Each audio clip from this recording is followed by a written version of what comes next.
नमस्कार साथियों, ज़बरवेश चैनल पर आपका स्वागत है। आज एक ऐसी तस्वीर सामने आई, जो राजस्थान की राजनीति में एक बहुत बड़ी तस्वीर मानी जा सकती है, क्योंकि आप ये मान के चलिए कि नेताओं का आपस में मिलना-जुलना आम बात होती है।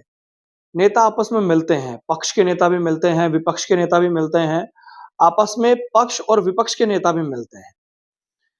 तो खासकर लोग बातें करते हैं और चर्चाएँ होती हैं, खबरें बनती हैं और कई बार ऐसी मुलाकातें होती हैं कि लोग सोचते हैं कि यार ये मुलाकात बड़ी दिलचस्प है, ये मुलाकात राजनीतिक गलियारों में बहुत अहम मुलाकात है।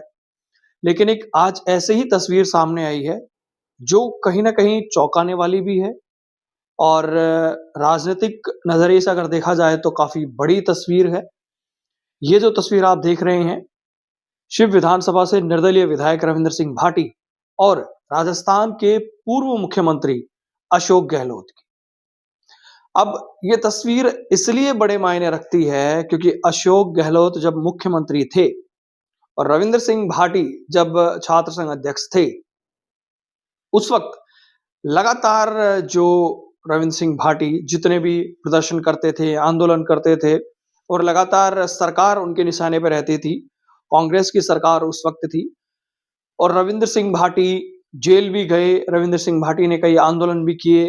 रविंद्र सिंह भाटी को जिस तरीके से कई मुकदमे झेलने पड़े और जितनी बार भी वो जेल गए, उसके बाद कहीं न कहीं जिस तरीके से रविंद्र सिंह भाटी ने जो आंदोलन किए, चाहे वो जेएनयू में जो कर्मचारी संघ है, उनके लिए आंदोलन करना हो, जेल में भूख हड़ताल करना हो, छात्र संघ चुनाव के बीच में चाहे उनकी गिरफ्तारी हो, कई सारे मुद्दों को लेकर रविंद्र सिंह भाटी और कांग्रेस सरकार उस वक्त की आमने-सामने नजर आते थे।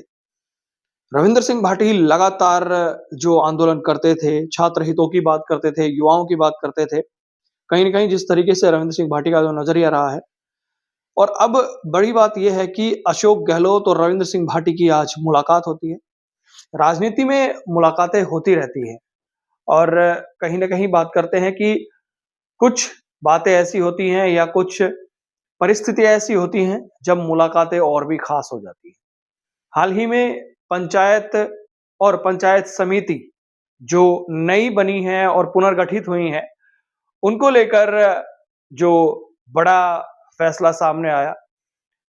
नई पंचायतें जोड़ी गई और जहाँ तक खबर है लगभग 3400 के आसपास नई पंचायतें बनी हैं। तो ये आंकड़ा लगभग 14,000 के ऊपर पहुँच जाता है कि राजस्थान में 14,000 से ऊपर अब पंचायतें हो चुकी हैं। कई जो पंचायत समितियाँ हैं, पुनर्गठन जो उनका हुआ है और जिस तरीके से पूरे प्रदेश स्तर पर ये जो पंचायतों का गठन हुआ है, आने वाले पंचायत और निकाय जो चुनाव है, उसमें ये बड़ा असर डालेंगे।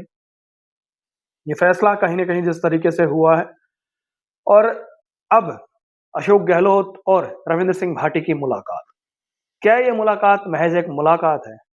और सबसे बड़ी बात ये है कि अभी हाल-फिलहाल जब मैं ये न्यूज़ आपको बता रहा हूँ, यानी जब मैं ये वीडियो बना रहा हूँ, उस वक़्त तक दोनों के सोशल मीडिया हैंडल्स से ये तस्वीरें सामने नहीं आई। बाद में अगर इनमें से कोई अपलोड कर दे तो बात अलग है, लेकिन दोनों के पेजेज़ पे अभी तक ये जो तस्वीरें नहीं आई हैं, ये तस्वीरें किसी और सोर्स से ही सोशल मीडिया पर वायरल हो रही हैं और बताया जा रहा है कि ये मुलाकात जोधपुर सर्किट हाउस में हुई है, दोनों नेताओं के बीच में। रविंद्र सिंह भाटी जोधपुर में आए थे। रविंद्र सिंह भाटी जोधपुर दौरे पर हैं और इस दौरान उन्होंने प्रेस कॉन्फ्रेंस भी सर्किट हाउस में करी और जो एक मामला है गणपत सिंह हत्याकांड मामले को लेकर वो जो जालौर पहुंचे थे, वहां भी उन्होंने बातचीत करी। रविंद्र सिंह भाटी और अशोक गहलोत में जो है मुलाकात हुई है, इस मुलाकात के क्या मायने हैं, राजनीतिक तौर पर इसका क्या असर पड़ने वाला है, क्योंकि ये मानिए कि एक दूसरे के धुर विरोधी हैं। खबर तो यहाँ तक भी थी कि रविंद्र सिंह भाटी जब बीजेपी में शामिल हुए थे, तो चर्चा ये थी कि शायद सिर्फ विधानसभा से अगर इन्हें टिकट नहीं दिया जाएगा, तो सरदारपुरा विधानसभा से इन्हें टिकट दिया जा सकता है, क्योंकि जोधपुर जो है वो रविंद्र सिंह भाटी की कर्म भूमि रही है और इस कर्म भूमि पे शायद वो चुनाव लड़े। ऐसा खबरें आ रही थी कि बीजेपी शायद इन्हें अशोक गहलोत के खिलाफ उतार सकती है। लेकिन रविंद्र सिंह भाटी 1 डेढ़ साल पहले से ही मन बना चुके थे। वो लगातार अपनी शिव विधानसभा में का एक कार्यक्रम कर चुके थे और उनका मन था कि वो शिव विधानसभा से ही चुनाव लड़ेंगे।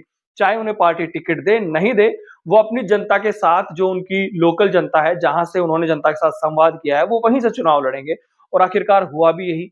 जब उन्हें टिकट नहीं मिली शिव विधानसभा से तो उन्होंने निर्दलीय चुनाव लड़ा और चुनाव वो जीत कर भी आए। अब जोधपुर में जो इन दोनों की मुलाकात हुई है और जिस तरीके से धुर विरोधी हमेशा रहे हैं, जब एक सरकार में मुख्यमंत्री थे अशोक गहलोत, उस वक़्त रविंद्र सिंह भाटी के लगातार निशाने पर रहते थे। लेकिन देखिए मुलाकातें होती रहती हैं और शिव विधायक रविंद्र सिंह भाटी जिस तरीके से युवाओं के बीच जाने जाते हैं, युवाओं के बीच उनकी जो पहचान है, जिस तरीके से युवाओं के लिए वो लड़ते हैं, क्या कुछ खास रणनीति आने वाले वक़्त में आपको देखने को मिल सकती है?